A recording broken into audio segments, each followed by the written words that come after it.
Итак, почему мусульмане это делают? И что это за куб? Куб существовал еще до того, как время начало свой отсчет.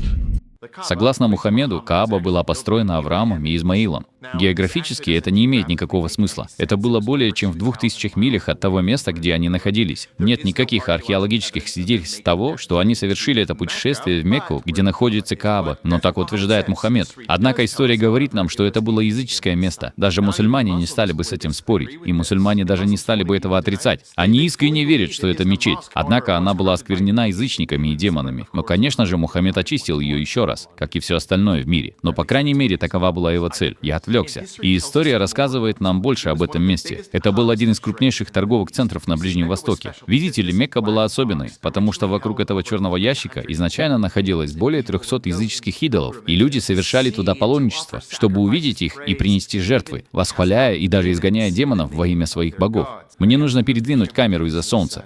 Хорошо, давайте продолжим. Но именно это и делает ислам. Он использует язычество, другие религии, включая христианство и иудаизм, и формирует нечто совершенно другое. Это похоже на плагиат мировоззрения Мухаммеда. Это похоже на то, что Мухаммед занимался плагиатом всего, что его окружало, и утверждал, что это от Аллаха. Одним из моих любимых свидетельств этого в исламе на самом деле является ошибка в Коране. Сейчас, конечно, мусульмане скажут, что ошибки нет, и они как бы обходят каждую из них по-своему, но от этого им будет трудно увернуться. Что ж, Мухаммеду удалось пропихнуть это. Так в чем же дело? Мухаммед сказал, что коровье молоко поступает из желудка, и причина, по которой это невероятно иронично, заключается в том, что это греческая мысль. Видите ли, греки понимали анатомию коровы таким образом. Молоко поступает из желудка. На самом деле это утверждение неверно.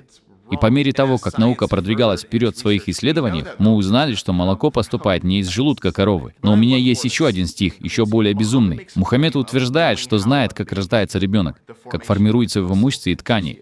Это тоже считается чудом Мухаммеда. Но он неверно расставил их порядок. Мухаммед, по сути, сказал, что сначала формируются кости, а затем мышцы.